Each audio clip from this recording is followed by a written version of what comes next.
Chris Brown, Northern District Public Service Commissioner. Good morning, sir. How are you? It's good to have you. Good morning. Morning, Paul. Good to be here. Thanks for having me. let's jump into this first of all, and to give us kind of a status report on Holly Springs, where we are now, because those people have been suffering for a long time, and hopefully the conditions are better as we get into probably the hottest week of the summer. But your take on this? Yeah, August 9th, we issued a press release to announce that we have contracted Silver Point Consulting to go in and do the investigation of the operations of the Holly Springs Utility District. Just from our action, we have seen the city start to move a little more, so that they have a contract now let out to help clean the right-of-way. They've hired a manager, and Mr. Wayne Jones, and he's working hard to try to help fix things up, as well as they've hired a few new linemen. So they are pushing to try to clean up some of the issues. So Silverlight will go in and evaluate all that and kind of give us a report on that. Commissioner, is there anything, because number one, their limitations are going to be on revenue. We understand that. They just can't go out and do some things if they don't have the money to do. That's probably the thing that's holding up everything. But are we getting that underway? Is the oversight that you guys have, for the most part, does it go into the oversight of revenue? How it's generated? Can the format be changed? I guess one of the things I'm asking is 80% of the income is coming from outside the city of Holly Springs, from the county. And those people in the county have no say whatsoever. That ain't America. Is there anything to change that? Yeah, this effort could possibly lead to that. So what we don't do, to answer your question, we're not digging into the financial side. That's TDA, that's their wheelhouse. So I know they're on the ground trying to figure out the financial side and where the money is and how much money there is to be spent on the system.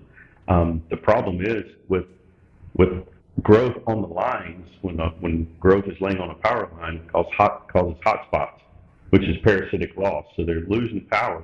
It's not going to the homes that they're paying for. And so there's a lot of lost revenue there that we'll find out as Silver Point continues to dig in.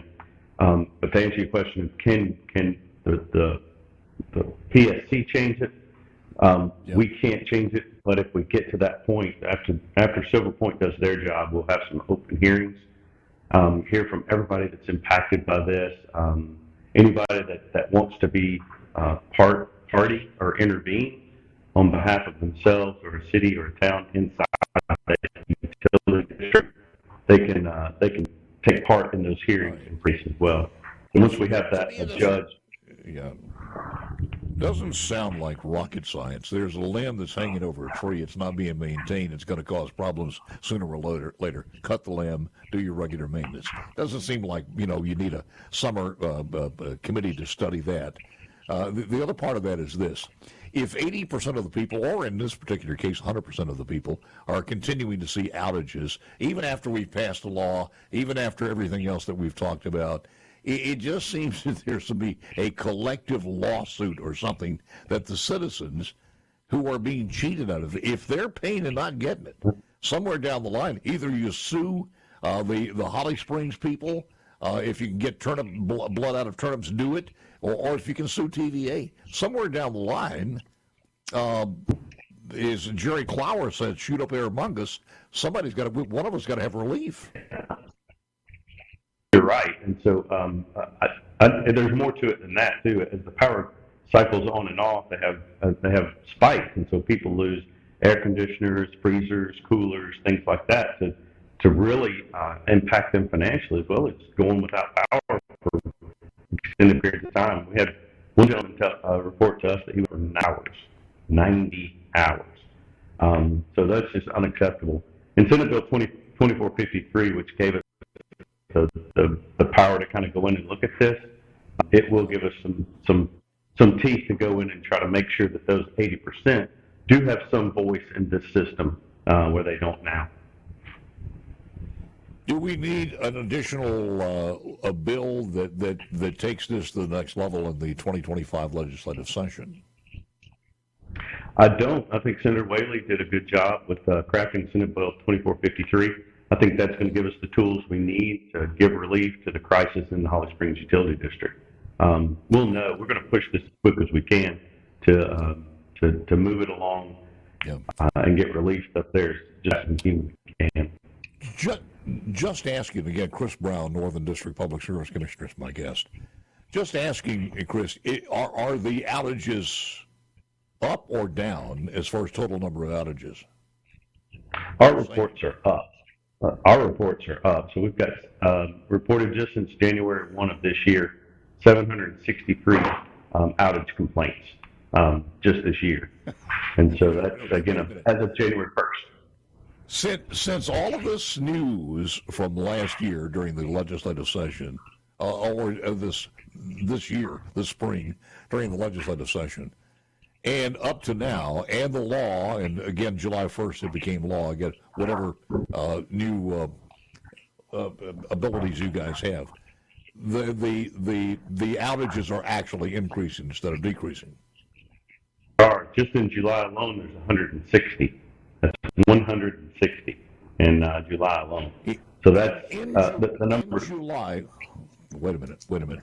In July, the people in Holly Springs on that power system had 160 outages? There was 160 complaints of outages into our office, yes, sir. 160 complaints about outages, okay. Yes. And have the length of the outages gone, are shorter or longer or about the same? About the same.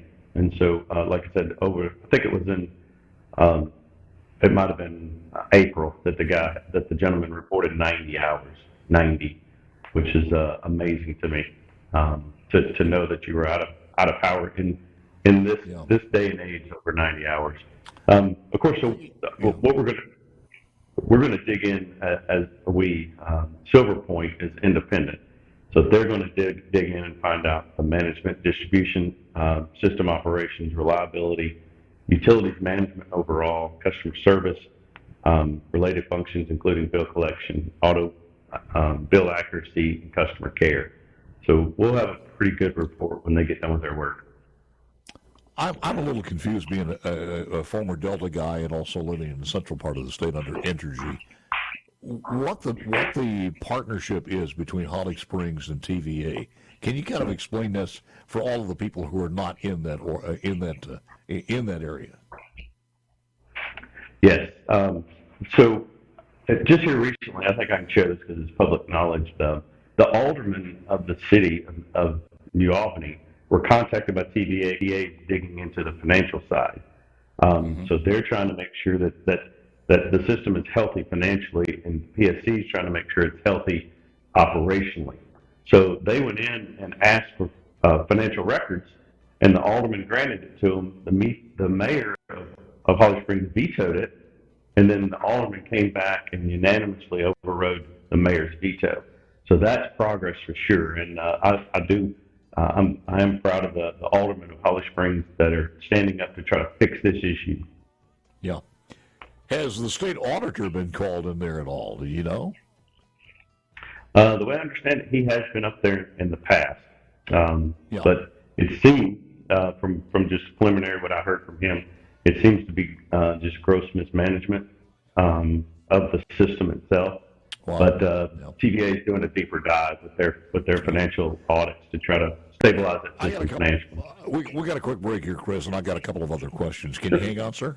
Appreciate it very much. Hold on. Yes, sir. Thank you. Appreciate you bringing attention to this. Commissioner, normally you would say, well, you people in Holly Springs, you voted for this guy. That's what you get. But the 80% of the people that didn't vote are stuck in the middle, and that's not good. But before we get back to this real quick, SunPower. Hang on.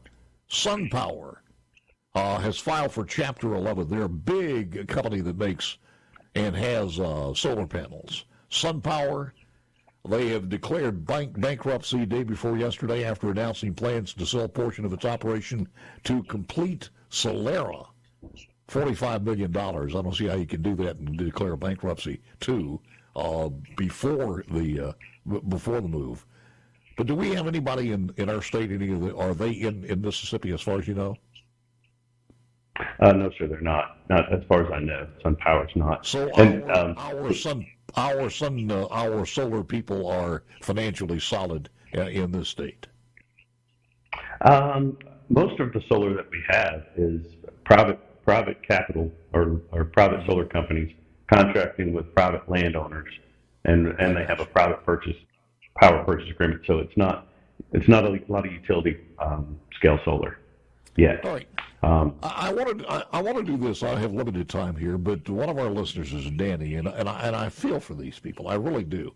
And I'm a little bit dejected at the fact that we've come this far and nothing's been done, and we have somebody who doesn't even want to show his records. But Danny, let me get him on the air here for real quick here. Danny's a guy who has to deal with this every single day.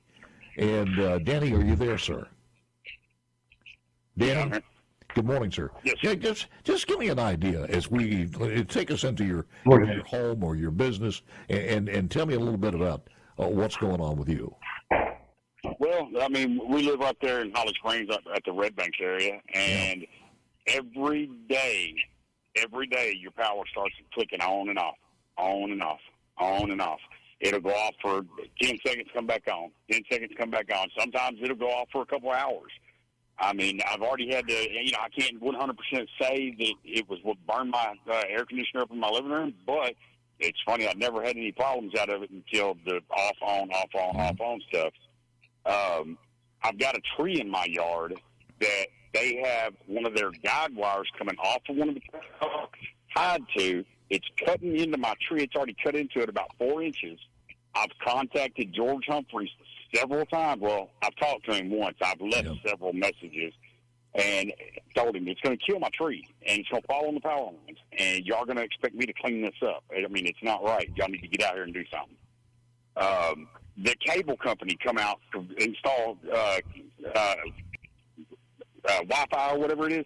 They couldn't even climb up on the pole because it's exposed so bad in the creek side of it that they were scared to put a ladder on it. So they're having to reroute the cable, do it another way.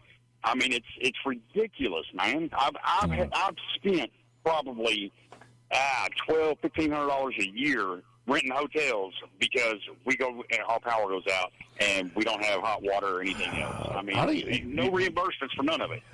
A lot of times you have to reset your computer. A lot of times you have to reset stuff. You got so many things connected to the electricity now. Do you have to do that every time it goes out? Well, I mean, ours automatically resets, but you have to sit there and wait for 10 minutes for everything to reset and come back on. I mean, oh, man. And we pay, we don't get a bill hardly ever. I mean, my wife will go online and try to look it up, and it still won't be there, but we'll go ahead and pay, and we usually pay about $50 more than what we're supposed to, just so it don't get interrupted. It sounds like a power cut. We have a credit. Yeah. Danny, I thank you, man. I appreciate it. I feel for you. It sounds like somewhere in Chihuahua, Mexico that this is going on. Man, I'm telling you, sometimes you feel like you live in a third world country. There you go. I mean, Danny, thank you, man. Chris, can you answer that? Thanks.